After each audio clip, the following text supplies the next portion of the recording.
Welcome to Ultimate DIY, where you learn to be your own handyman. And today I'm going to fix some big cracks in a driveway, and I'm going to show you several methods of how you can do that.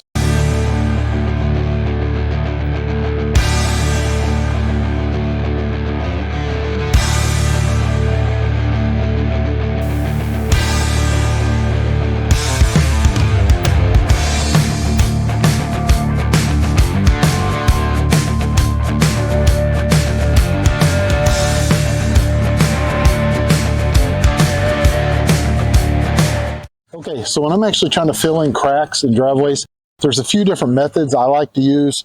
There's even a couple others that I'm not going to talk about today, but these are the three that I generally use. One is just regular concrete. It's cheap, it's inexpensive, it's very strong. It's going to generally have a light gravel mix in it. It's going to blend better with your existing slab. The second way is use a vinyl patch. This looks like regular concrete, but it is actually a fortified mix with vinyl inside of it. And the nice thing about that is it gives a little. It'll expand and contract with the ebbs and flows of the season. The bad thing is it's fairly expensive. This runs, I believe it's about $20. This runs probably about $4 or $5 a bag. There's also some drawbacks to using this. Generally, it's more for an outer layer so that you can skim it and you can kind of feather your edges. So that being said, it's usually only applied in 1/4 inch increments. So if you're going to use this, you're going to need something like sand to put in the bottom of a big hole first, or you'll use things like the backer rod. These are all different thicknesses, but you'll squish the backer rod down in your cracks, and then, or sand, or a combination, and then go over it with this. And even that, you're probably going to apply 2 or 3 layers, which is going to take you a lot longer. Now, sometimes I like to go over the final concrete with a little of this if I need to, if I've got low spots. The other way, like on my small cracks, which you'll see today, I'm going to go ahead and use this one today, and I'm probably going to use this one. This one is a that it works really great on small cracks, as you'll cut the edge, get a very fine line, go in those small cracks, and it will level itself out. Very good product. Now, this is the big tube. This is the 29 ounce, which 29, 30 ounce, whatever you want to call it. So you got to make sure you've got the right caulking gun to run these. But you can buy these in the small ones if you've got just a small crack.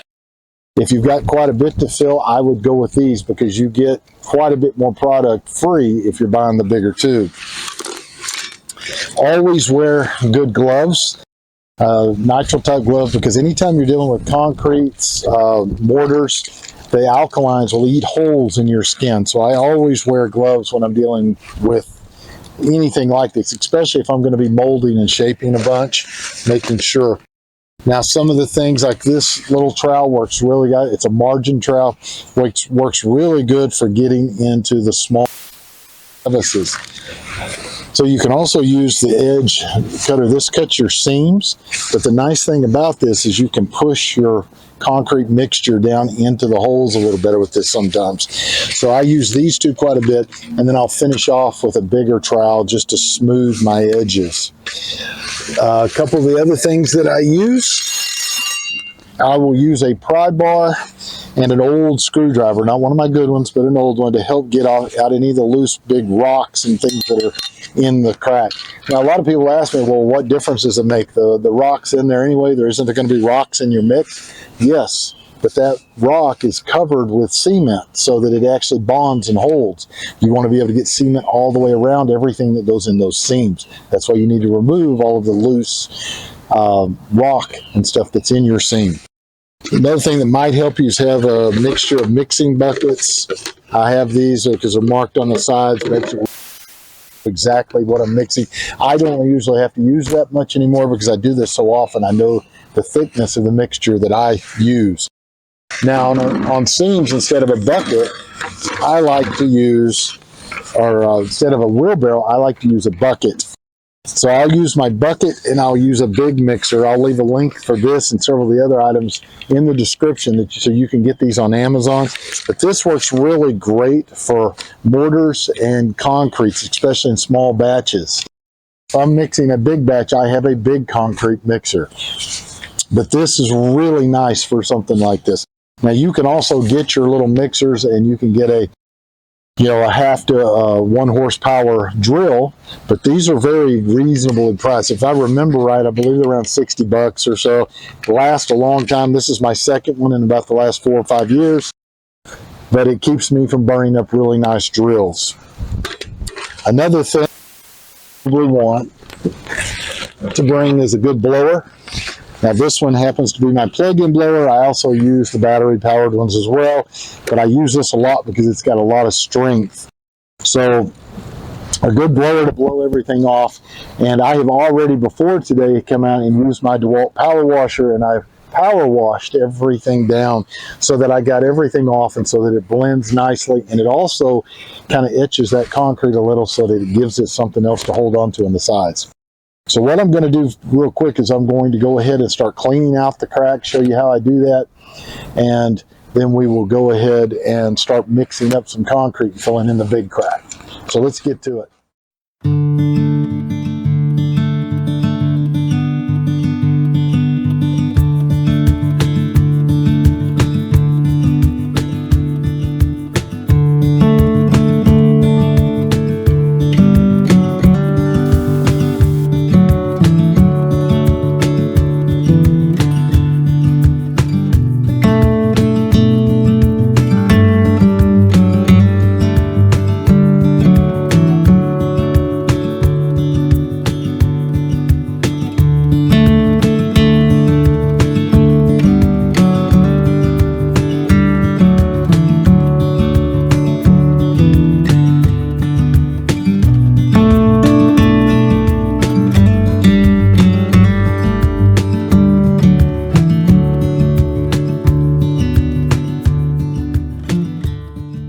Also, another thing that'll help you is having a big pad to put your knees on. If you notice, this piece here is actually loose, so I use a pry bar and remove it, get it out of the crack. Just like that, and get it out. So now I can put concrete down in here. And then I dig out any of the small ones out of the crack, looking for things like nuts.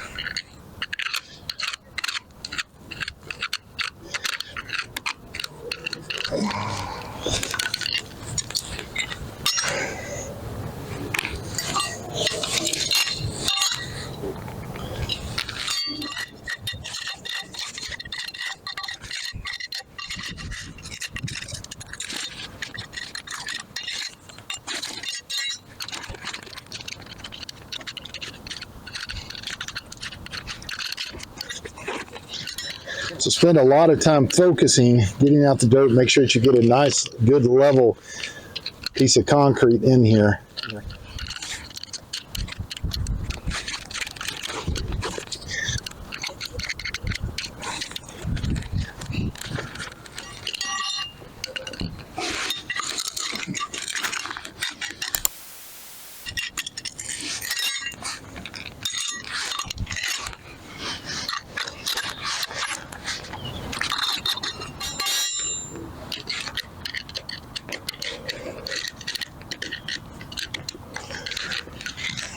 And any green vegetation, definitely get rid of it. You don't want anything soft underneath outside of just sand, because it'll rot and it'll allow it to start sinking again.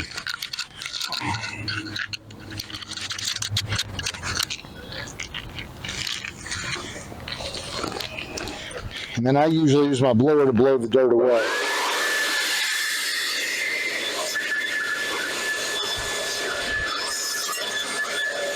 And so if you'll notice on this big spot here, it's concaved on all sides. I'd really like to get this out and bring it up level with concrete. If I just put concrete over the top of this, that's only about 1/4 inch. It's not going to be very thick. Persuader, break it into smaller pieces.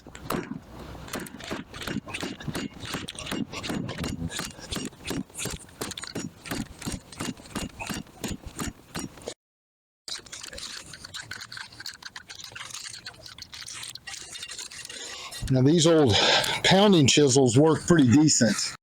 They have a protector for your hand, Once you've got a crack made like I have here, now I can pound it in. Just make sure you hit that and not your hand.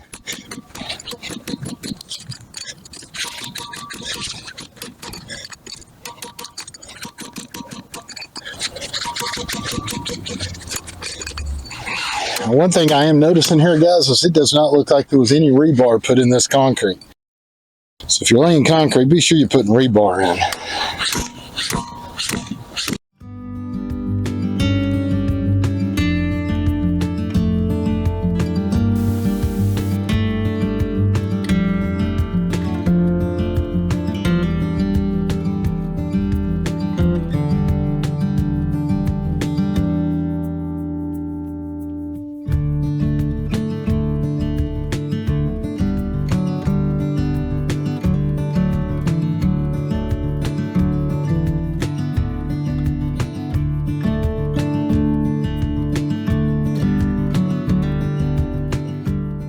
Okay, so the first thing I'm going to do is I'm going to go ahead and start with these small ones. Get yourself some gloves, set up your caulking gun, get yourself a good pad,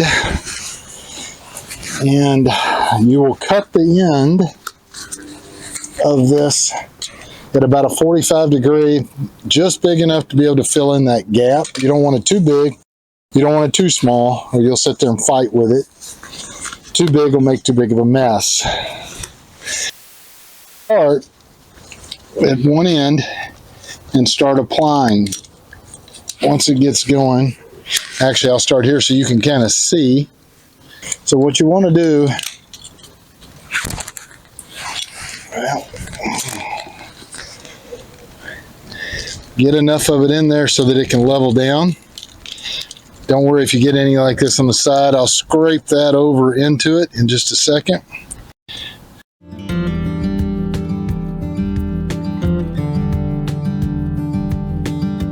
And you're going to fill up the seam. Now that I got it going, it's a little easier. That beginning, when I popped it open, I guess it'd been setting in the sun, so it wanted to overflow.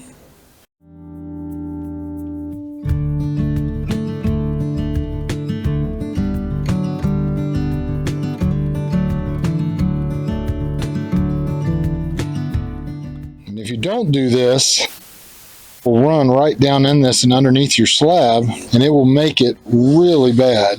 It'll just keep heaving. It'll also, if there's a tree nearby, it's going to feed the tree.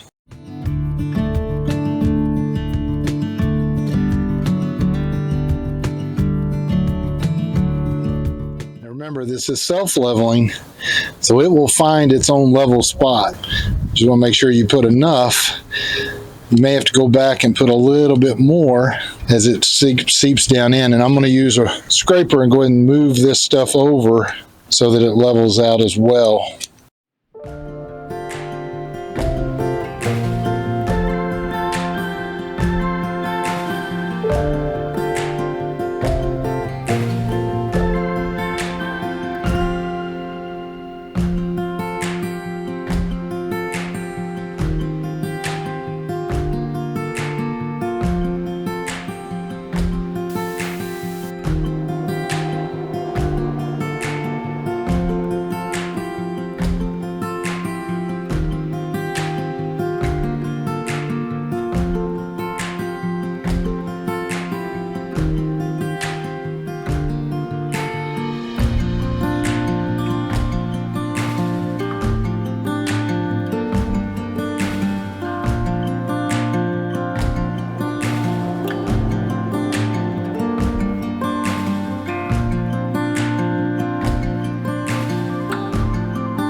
All right, guys, we've got the little cracks fixed. Now we're going to work on the big one.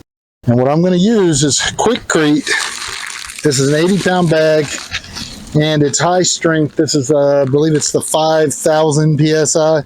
If you want something high strength, bits of gravel, but they're very small.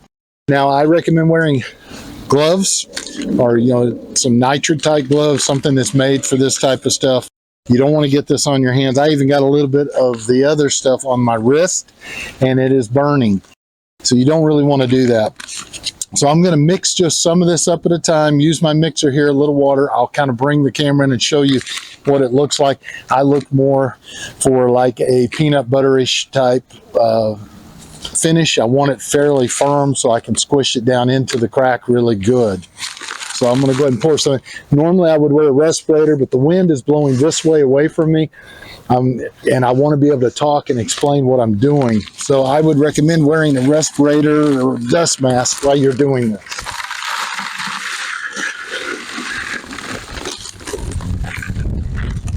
All right, that's probably plenty to start with. So now water and start mixing.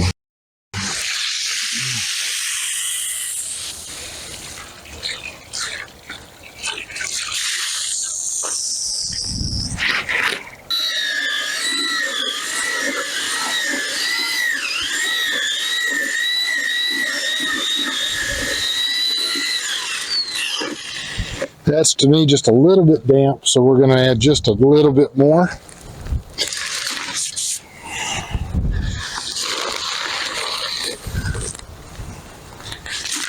And let's see what that does.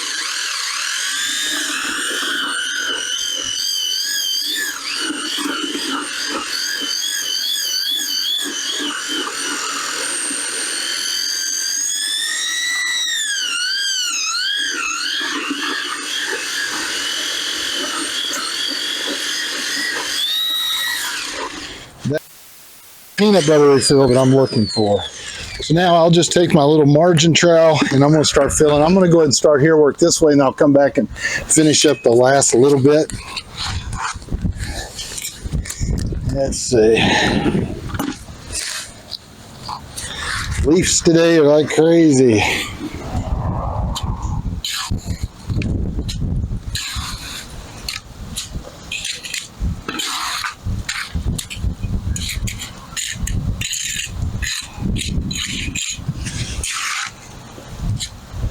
What I like to do is I like to go over it a little bit high, proud, because I'm going to come back with a flatter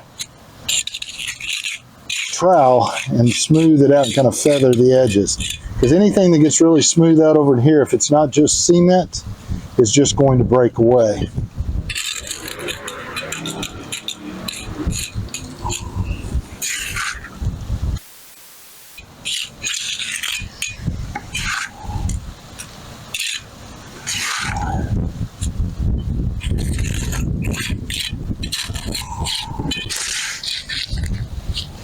Now, if you've got gloved hands like I do here, you can kind of push those rocks down inside.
Oh, do you? Oh, hell yeah.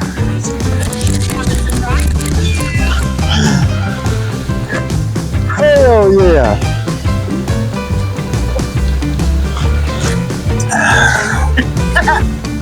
Love you too.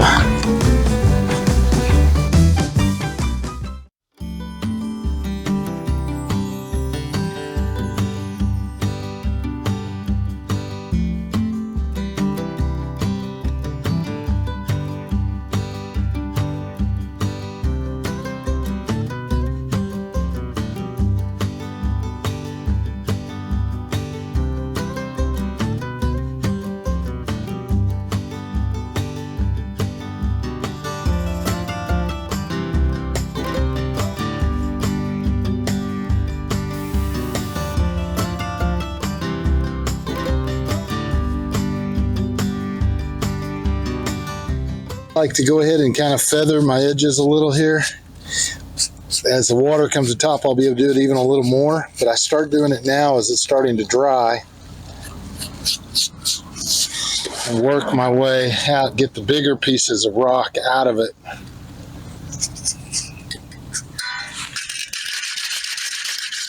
If you slide back and forth, a lot of times you'll bring that water to the surface.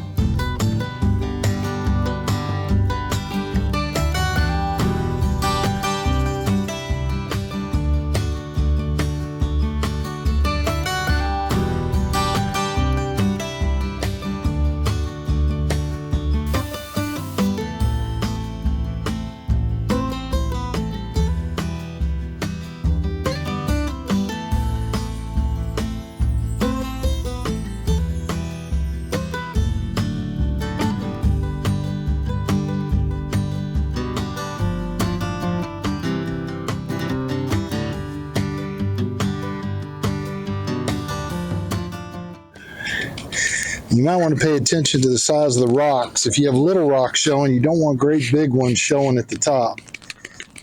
So I'm trying to make it where they blend somewhat. All right.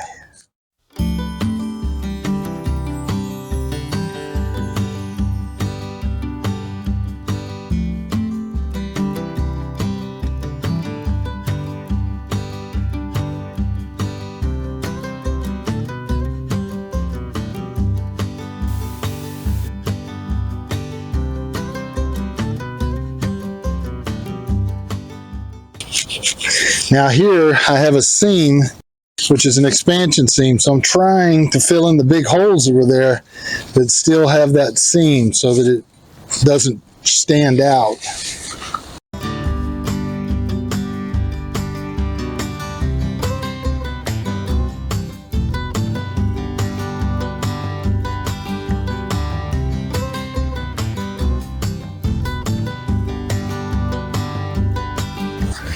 But I think that looks better than it did a while ago. Much better.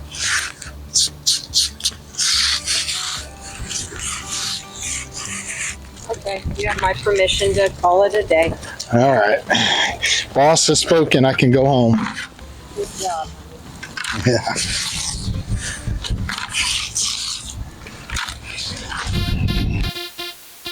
So I'm gonna blow that off again.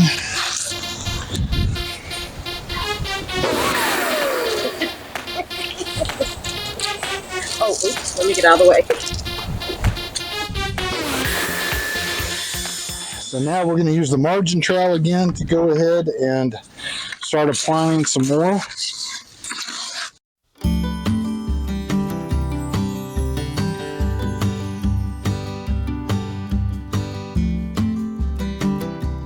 So on this side, I'm going to do it a little different because the other side dried really fast. I guess there's not a lot of concrete. So I'm going to go ahead and work this as I go because you can see the mixture coming up easier to be able to feed it and feather the way that I want to feather.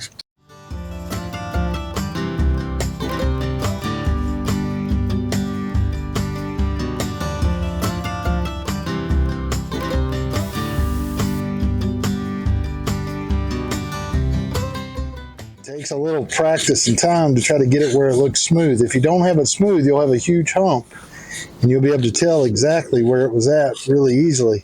You're already going to be able to tell some because the concrete color is going to be brighter. Even though I power wash this, it's still going to be brighter on the new concrete till it wears in. But over time, it'll blend.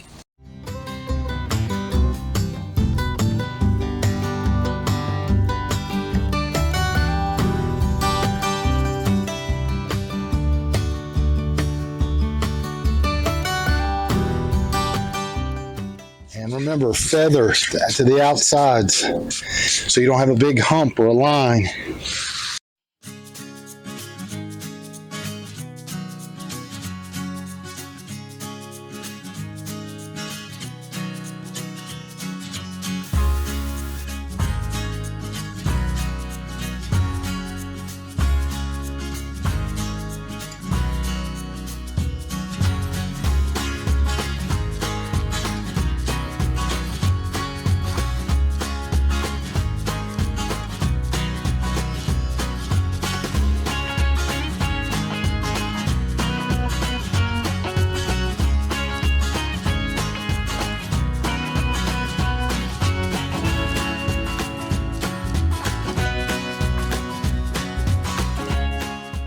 And this one's a little trickier to feather because it's a lower level down below here.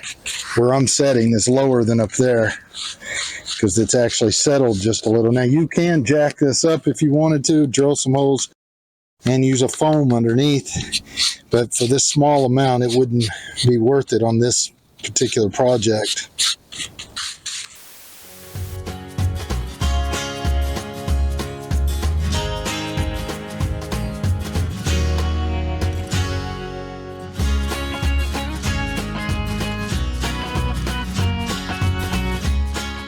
Now, this area will have some of the other polymer underneath it, which will probably help it expand a little in this area, especially since it was a higher and lower spot.